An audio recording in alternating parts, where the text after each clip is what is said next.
बीते शनिवार की रात को यहाँ पर एक अग्निकांड हुआ, और वो हुआ भी कहाँ, उस गर्भगृह में जहाँ पर माँ श्री चामुंडा जी की मूर्ति है। आज माँ का जो चेहरा है उस पे जो जलने के निशान हैं वो साफ दिखाई दे रहे हैं। ये फोटो आप देख लीजिएगा, इनके चेहरे के आसपास की जो जगह है उसके ऊपर लग रहा है कि जिस तरह से कोई चीज जली भुनी है। अब ये कहा जा रहा है कि तुरंत प्रभाव से जल्दी जितनी कोशिश होगी माँ की मूर्ति को पुराना रूप दिया जाएगा, लेकिन जो बेरूप सिस्टम है, जो कुरूप सिस्टम है, उसका क्या? माँ के मंदिर के आसपास का हिस्सा तोड़ा जा चुका है और जो बनाया जा रहा है उसकी आप हालत भी देख रहे होंगे कि कितना तीव्र गति से ये काम चला हुआ है। कि जब आप मंदिरों के सौंदर्यीकरण की बात करते हैं तो वो बात कहाँ पर जाती है?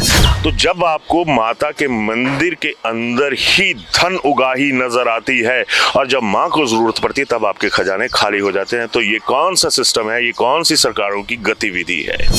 गोल्ड लोन लेना या कुछ और करना, जो मंदिर की जो गल्ले जिसको कह सकते हैं, दान पात्र जो कह सकते हैं, उसके ऊपर सिस्टम की नजर रहती है कि कितना धन आया।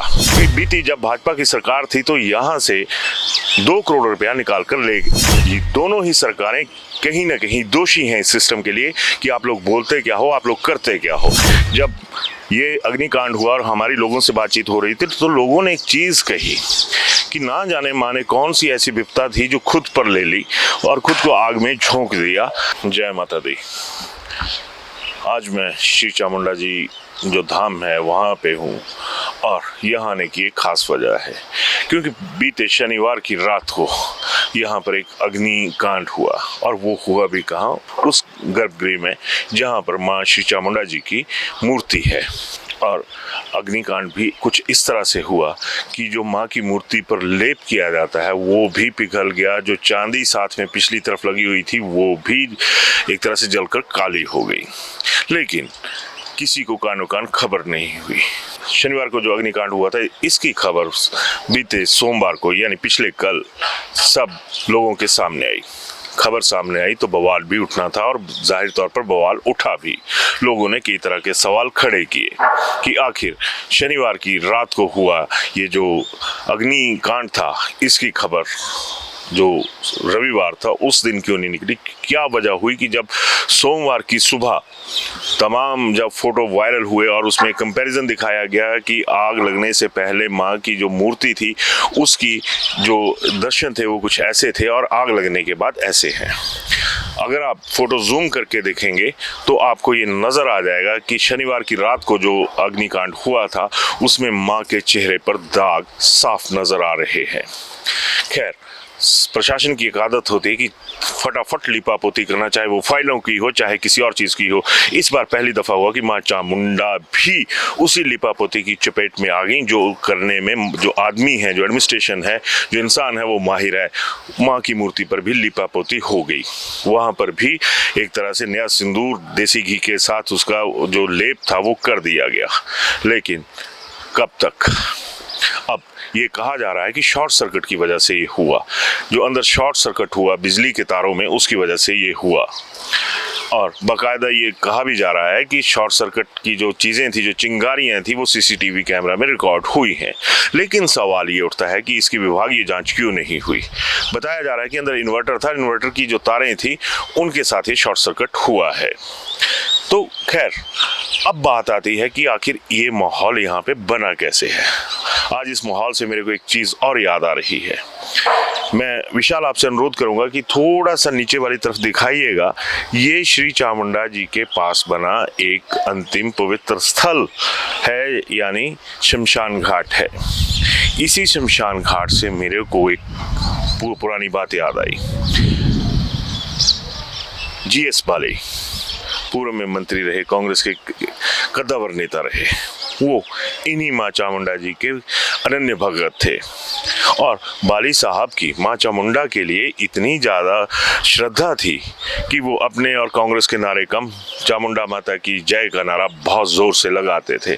और इसी शमशान घाट पे बाली साहब का अंतिम संस्कार भी हुआ था उनकी इच्छा के अनुरूप। और बाली साहब का एक और मेरे को किस्सा याद आ रहा है कि उन्होंने जितने भी तमाम जिन जगहों पर चामुंडा जी लिखा गया था या चामुंडा केवल मात्र चामुंडा शब्द लिखा गया था, वहाँ पर एक शब्द ऐड करवाया था, श्री चामुंडा जी।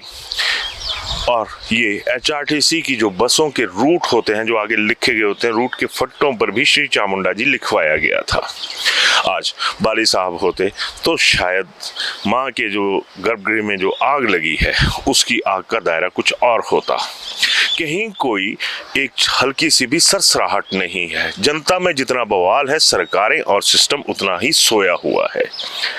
अब ये कहा जा रहा है कि तुरंत प्रभाव से जल्दी जितनी कोशिश होगी माँ की मूर्ति को पुराना रूप दिया जाएगा, लेकिन जो बेरूप सिस्टम है, जो कुरूप सिस्टम है, उसका क्या? आज आप इन मंदिरों के पुनरुद्धार की बात करते हैं, पुनर्निर्माण की बात करते हैं, तो विशाल जरा ये भी दिखाइएगा कि इस मंदिर को जब उखाड़ा गया था तो उसके लिए कितना सा एक फास्ट काम चला हुआ यहाँ पर भी नजर आता है। माँ के मंदिर के आसपास का हिस्सा तोड़ा जा चुका है और जो बनाया जा रहा है उसकी आप हालत भी देख रहे होंगे कि कितना तीव्र गति से ये काम चला हुआ है। और यहीं से ये सवाल भी उठता है कि जब आप मंदिरों के सौंदर्यीकरण की बात करते हैं तो वो बात कहाँ पर जाती है? अब खास बात ये भी है कि अब ये कहा जा रहा है कि जो चांदी जली है उसको जल्द से जल्द चमका दिया जाएगा 2-4 दिन के भीतर। जो माँ का जो ताज है, जो माँ के सिर के ऊपर मुकुट रखा गया है, उसको भी चमका दिया जाएगा, क्योंकि चांदी का रंग जलने के बाद खराब हो चुका है। अब मेरा सवाल जो है वो सरकार के साथ है। आप मंदिरों पर हर तरह से आंख रखते हैं, मंदिरों के खजाने पर आंख रखते हैं। जो हमारी सूचना है उसके मुताबिक जिन माँ चामुंडा जी के जो मुकुट है उसको चमकाने की द्वारा बात कही जा रही है, वो भले ही चांदी का है, लेकिन एक मुकुट और भी है जो प्योर सोने का है, लेकिन वो मुकुट यहाँ पर नहीं लगाया जा रहा। और शायद उसमें कहीं छोटी मोटी रिपेयर की बात जो है वो हमारे सूत्रों ने हमें बताई है, जो हमारे सोर्सेज हैं, कि उसमें शायद थोड़ी सी रिपेयर की ज़रूरत है। गोल्ड लोन लेना या कुछ और करना, जो मंदिर की जो गल्ले जिसको कह सकते हैं, दान पात्र जो कह सकते हैं, उसके ऊपर सिस्टम की नज़र रहती है कि कितना धन आया। और जिन देवी देवताओं की वजह से ये आस्था का जो समुद्र है ये एक तरह से फैला हुआ है, उन्हीं देवताओं को एक चांदी का मुकुट को ही चमकाने की बात की जा रही है कि कोलगेट घिसेंगे और ये चमक जाएगा।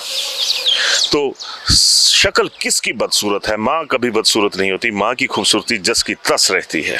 आज माँ का जो चेहरा है उस पे जो जलने के निशान हैं वो साफ दिखाई दे रहे हैं। ये फोटो आप देख लीजिएगा, इनके चेहरे के आसपास की जो जगह है उसके ऊपर लग रहा है कि जिस तरह से कोई चीज़ जली भुनी है। तो ये जो दाग हैं, ये जो सारी चीज़ें हुई हैं, ये माँ के चेहरे पर कम और सिस्टम और सरकारों के चेहरे पर ज़्यादा है। सरकारों का जिक्र मैं इसलिए कर रहा हूँ क्योंकि बीती जब भाजपा की सरकार थी तो यहाँ से 2 करोड़ रुपया निकाल कर सरकार ने अपने पास ले लिया था, लेकिन क्या वो पैसा लौट के आया? आज इसी मंदिर के निर्माण के लिए ये एक योजना बनाई जा रही है कि जो बकाया मंदिर हैं, चाहे श्री चिंतपूर्णी जी का है या ज्वाला जी का है या ब्रजेश्वरी माता कांगड़ा का है, उन मंदिरों से धन लोन लिया जाएगा। यानी टोपी भगवान का जो साम्राज्य है और जो भगवान है उन्हीं की टोपी घुमाने में हमारी अफसरशाही, हमारी सरकारें बैठी हुई हैं। खुद क्या कर रहे हैं आप लोग, ये सबसे बड़ा सवाल है। आपकी चपेट से सरकारें चाहे बीजेपी की रही हो या कांग्रेस की रही हो, तो आप लोग इस जो धर्म का एक जिस तरह से पैटर्न की बात करते हैं उसमें आप इसकी चपेट में आते हैं। और ये दोनों ही सरकारें कहीं ना कहीं दोषी हैं इस सिस्टम के लिए कि आप लोग बोलते क्या हो, आप लोग करते क्या हो। अभी आपको एक झील दिखाई दे रही होगी, इस झील में इसका पुनर्निर्माण हुआ है दोबारा। अब खबर ये आ रही है कि यहाँ पर बोटिंग की व्यवस्था की जाएगी, यहाँ पर लोग बोटिंग करेंगे। अब सवाल ये भी है कि क्या ये कोई पिकनिक स्पॉट है, क्या ये कोई अम्यूजमेंट का जो एक स्पॉट है वो है जहाँ पे आइए ढींगा मस्ती करिए और बोटिंग करके चले जाइए। इसी धर्मशाला की मैं बात करूँ तो इसी बोटिंग का जो प्रकोप है वो डल झील में ऑलरेडी पड़ चुका है। डल झील में जब सरकारों ने जिद करके वहाँ पर बोटें उतारी थी, कश्तियाँ उतारी थी, उसके बाद से आज आज तक उस झील में पानी नहीं टिक पाया है। करोड़ों रुपए वहां पर बह चुके हैं। उसकी जो लीकेज है उस झील की, वो आज तक काबू में नहीं आ रही। और यहाँ पर आप ये कह रहे हैं कि यहाँ पर भी बोटिंग शुरू की जाएगी। तो क्या ये बोटिंग के जगह है जहाँ पे आप मजे लेने के लिए आएंगे, या आप धार्मिक प्रवृत्ति के साथ आएंगे, श्रद्धा भाव के साथ आएंगे? क्या यहाँ पे स्विमिंग पूल बनाएंगे? तो जब आपको माता के मंदिर के अंदर ही धन उगाही नजर आती है और जब माँ को जरूरत पड़ती है तब आपके खजाने खाली हो जाते हैं, तो ये कौन सा सिस्टम है? ये कौन सी सरकारों की गतिविधि है? मंदिर तोड़ने पे आ जाएं तो अगर मैं वो कहूं कि जिस तरह से आज के दौर में हिंदू मुस्लिम चला हुआ, तो मंदिरों को तोड़ने में पुराने जो मुस्लिम शासक थे उनका नाम आता था। शासक आज भी हैं, और किस तरह के शासक हैं ये आप लोग तय कीजिएगा। इसके ऊपर मैं कोई टिप्पणी नहीं करूंगा। मंदिर आज भी टूट रहे हैं। टूटा हुआ मंदिर जो है वो आपके सामने ही है। आस्थाओं ने बचा लिया। अब लोगों की आस्था का भी मतलब देखिए। जब ये अग्निकांड हुआ और हमारी लोगों से बातचीत हो रही थी, तो लोगों ने एक चीज कही कि ना जाने माने कौन सी ऐसी विपदा थी जो खुद पर ले ली और खुद को आग में झोंक दिया। नहीं तो अगर माँ अपने ऊपर इस विपदा को अपने ऊपर ना लेती तो शायद समाज के ऊपर ना जाने कौन सी ऐसी विपदा आनी थी। कहने का भाव यही है कि लोगों की जो आस्था है उसके ऊपर कोई चोट नहीं पहुंची है। लोगों की आस्था जस की तस माँ के प्रति बनी हुई है, धर्म के प्रति बनी हुई है। लेकिन जो जमीन के भगवान बने हुए हैं, जो नेताओं की जमात है, चाहे कांग्रेस बीजेपी जिस मर्जी के नेता हो, क्या आप लोगों के प्रति किसी आदमी की ऐसी आस्था आपने देखी? आपको लोग शरेआम कोसते हैं, आपको कहते हैं कि सिस्टम यहाँ पे फेल है, सिस्टम यहाँ पे फेल है। अब जब लोग तुम्हारे सिस्टम से पजल होकर, एक तरह से दुखी होकर अगर परमपिता परमेश्वर और इन देवी शक्तियों के पास पहुंचते हैं, तो जाहिर सी बात है कि इन लोगों पर, इन देवी देवताओं पर, ईश्वर पर आम आदमी का विश्वास ज्यादा है। ये अग्निकांड जो बीते शनिवार को हुआ है, ये बहुत से ऐसे पर्दों को भी साथ में जलाकर चला गया है, जिन पर्दों की आड़ में हमारी अफसरशाही, हमारी सरकारें अपना चेहरा छुपाकर बैठी रहती हैं। जरूरत है तो बस देखने की। इस मसले पर अपनी राय जरूर दीजिएगा। धन्यवाद। शिमला होटल, घर के बाहर घर जैसा अपनापन। अपने वेकेशंस को सुनहरी यादों में पिरोएं शिमला होटल के साथ। राजसी वैभव और राजस्थानी आव भगत, जो देगी आपको एक रॉयल फील। हिमाचल वासियों के लिए जयपुर में ठहरने का अपना hotel, Shimla hotel. Heritage above 1, हवा महल रोड, चांदी की टकसाल, जयपुर।